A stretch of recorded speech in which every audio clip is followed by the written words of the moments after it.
To really understand why the Battle of Kursk was such a turning point, we need to rewind a bit and look at what was happening on the Eastern Front before the summer of 1943. Just 2 years earlier, in June 1941, Hitler had launched Operation Barbarossa, the largest invasion in history, sending millions of German soldiers pouring into the Soviet Union. The early months were a disaster for the Soviets. German panzers swept across the plains, encircling entire Soviet armies and capturing city after city. By the end of 1941, it looked like nothing could stop the Wehrmacht. But the war in the East was brutal and unforgiving. The Germans were unprepared for the harsh Russian winter, and the Soviets refused to give up. In late 1942, the tide began to turn at Stalingrad. After months of savage fighting, the German Sixth Army was surrounded and forced to surrender. It was a catastrophic loss, one that shattered the myth of German invincibility and gave the Red Army a much-needed boost in morale. By early 1943, both sides were exhausted, but neither was ready to give up. Hitler, desperate to regain the initiative, set his sights on a new offensive. His plan was to attack a bulge in the Soviet lines near the city of Kursk, a region known as the Kursk salient. The idea was simple: pinch off the bulge, encircle the Soviet forces inside, and deliver a devastating blow that would put the Germans back on the offensive. But this time, the Soviets were ready. Thanks to a network of spies and intercepted communications, Stalin and his generals knew exactly what was coming. For months, they poured men and resources into the Kursk region, building layer upon layer of defenses, trenches, bunkers, anti-tank ditches, and minefields. By the time the Germans were ready to attack, the Red Army had turned the Kursk salient into one of the most heavily fortified positions in military history. As the summer of 1943 approached, both sides prepared for what they knew would be a decisive clash. The Germans assembled their best tanks and most experienced troops, hoping for one last war-changing victory. The Soviets, determined not to repeat the mistakes of the past, waited patiently behind their defenses. The stage was set for a battle that would decide the fate of the Eastern Front and ultimately the outcome of World War II. On July 5, 1943, the German offensive, codenamed Operation Citadel, finally began. In the early morning hours, the silence was shattered by a massive artillery barrage, followed by waves of German tanks and infantry pushing forward into the Soviet defenses. Hitler had gathered nearly 900,000 men, 2,700 tanks, and thousands of aircraft for this attack. The plan was to strike from both the north and the south, encircle the Soviet forces in the salient, and destroy them in a classic pincer movement. But almost immediately, the Germans ran into trouble. The Soviets had spent months preparing for this moment.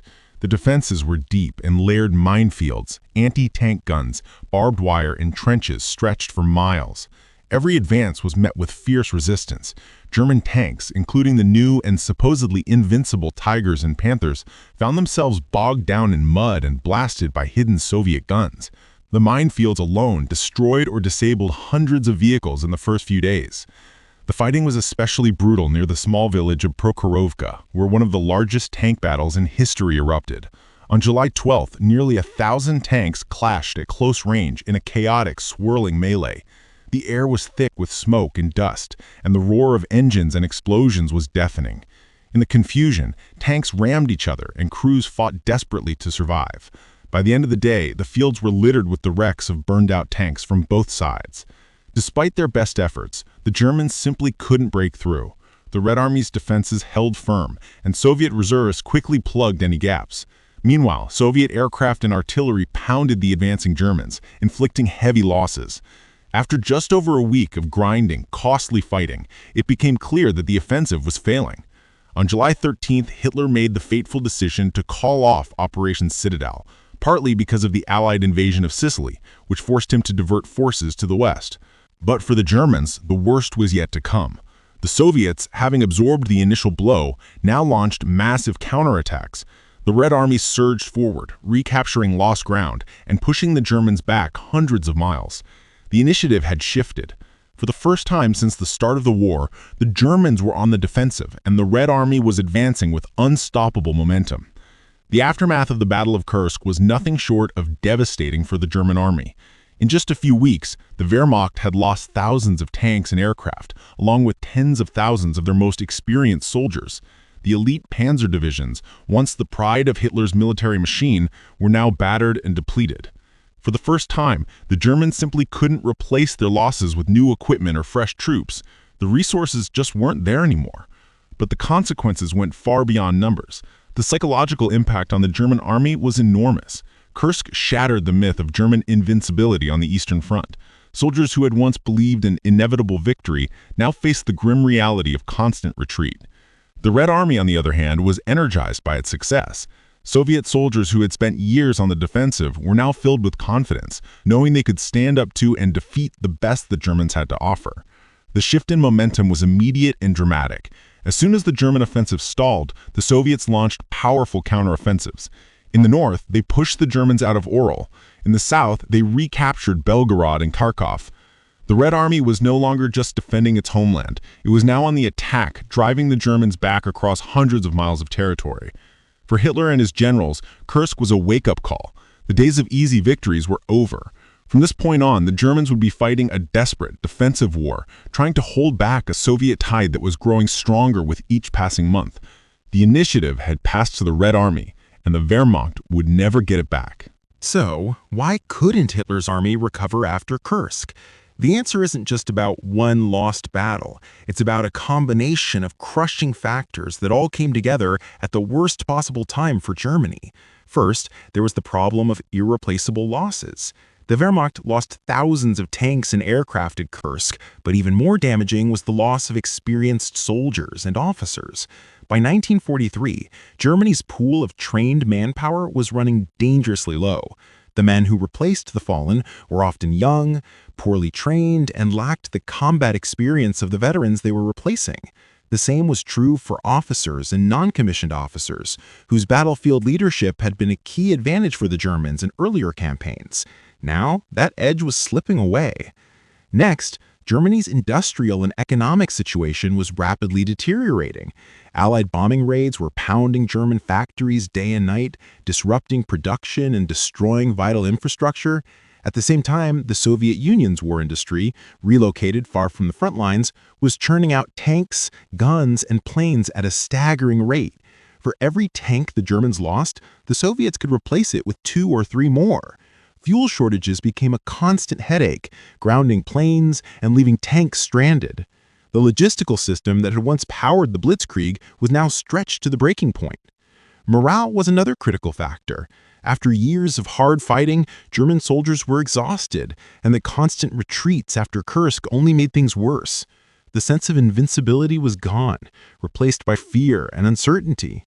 Many began to question Hitler's leadership, especially as his orders grew more desperate and disconnected from the reality on the ground. The high command was plagued by infighting and a lack of clear strategy, while ordinary soldiers faced the grim prospect of fighting a losing war on multiple fronts. And that's another key point: strategic overstretch. By late 1943, Germany was fighting not just in the Soviet Union, but also in Italy, the Balkans, and soon in France. The Wehrmacht was spread thin, forced to defend thousands of miles of front lines with fewer and fewer resources. There was simply no way to concentrate enough strength for another major offensive in the east. Meanwhile, the Red Army was getting stronger every day. Soviet commanders had learned from their early mistakes, improving their tactics and coordination. Their soldiers were better trained, better equipped, and more confident with each victory. The days when the Germans could rely on superior skill and technology were over. Now, it was the Soviets who had the advantage in numbers, equipment, and momentum. All these factors combined to create a situation from which the Wehrmacht simply couldn't recover. Kursk wasn't just a lost battle. It was the moment when the balance of power on the Eastern Front shifted for good, and the German army began a long, unstoppable slide toward defeat. The effects of the Battle of Kursk rippled far beyond the Eastern Front. In many ways, Kursk didn't just change the fate of Hitler's army, it changed the entire direction of World War II. For the Allies, the Soviet victory at Kursk was a clear signal that Nazi Germany could be beaten, not just held at bay. This shift in momentum gave the Western Allies the confidence to push forward with their own plans, including the invasion of Italy and eventually the massive D-Day landings in Normandy. For the Soviets, Kursk was a turning point that transformed their strategy from defense to offense. No longer content to simply hold the line, the Red Army began a relentless series of offensives that would drive the Germans all the way back to Berlin. The psychological boost was enormous. Soviet soldiers, once on the brink of collapse, now believed in victory. The Red Army's growing strength and confidence made every German retreat more costly and every Soviet advance more unstoppable. Kursk also had a huge impact on the German home front. News of the defeat and the scale of the losses could not be hidden. Morale among civilians and soldiers alike began to crumble. The myth of German military superiority was shattered, and doubts about Hitler's leadership grew louder. The Nazi regime responded with more propaganda and harsher crackdowns, but the sense of impending defeat was impossible to ignore. On the battlefield, the consequences were immediate and dramatic. The Wehrmacht was forced into a defensive posture, constantly reacting to Soviet attacks rather than planning its own. The Germans could no longer choose the time or place of battle. Instead, they were always on the back foot, scrambling to plug gaps and hold territory as the Red Army advanced. The defeat at Kursk also influenced the way the Allies coordinated their efforts.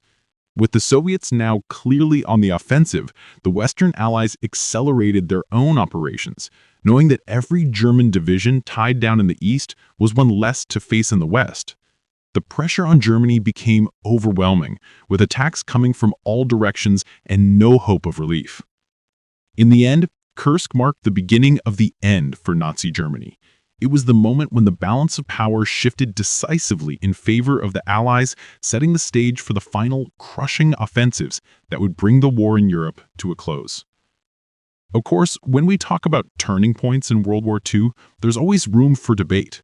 Some historians argue that the Battle of Kursk, while hugely important, wasn't the only moment that sealed Germany's fate.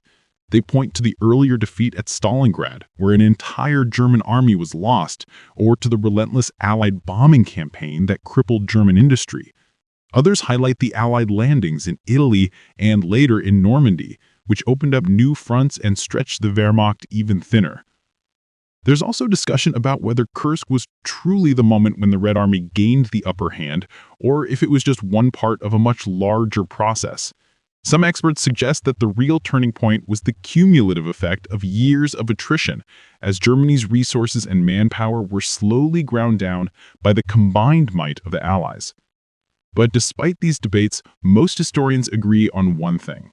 After Kursk, the Germans were never able to launch another major offensive on the Eastern Front.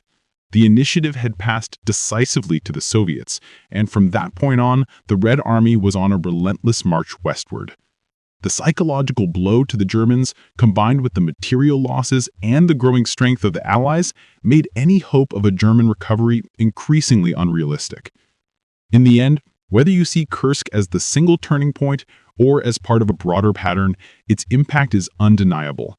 It marked the moment when the tide of war turned for good, and the outcome of the conflict became all but inevitable. So, what does the story of Kursk really tell us? In the end, the Battle of Kursk was more than just a clash of tanks and soldiers.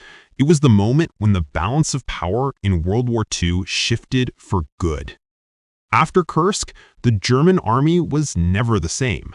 The losses in men, machines, and morale were simply too great to overcome. The Wehrmacht, once the most feared fighting force in the world, was now on the defensive, struggling to hold back a Red Army that was growing stronger and more confident with every passing month. Kursk showed that even the most powerful armies can reach a breaking point. It exposed the limits of German military power and the flaws in Hitler's leadership. The battle also highlighted the resilience and determination of the Soviet Union, which had endured unimaginable losses but refused to give in. From this point on, the Soviets would push relentlessly westward, liberating their own territory and eventually capturing Berlin itself. The legacy of Kursk is a powerful reminder of how quickly fortunes can change in war. It's a story of preparation, sacrifice, and the high cost of overreach. For Germany, Kursk marked the beginning of a long and desperate retreat, a retreat that would end in total defeat less than 2 years later. As we look back on this pivotal moment, it's clear that the Battle of Kursk was not just a turning point on the battlefield, but a turning point in history. It set the stage for the final chapters of World War II and shaped the world we live in today.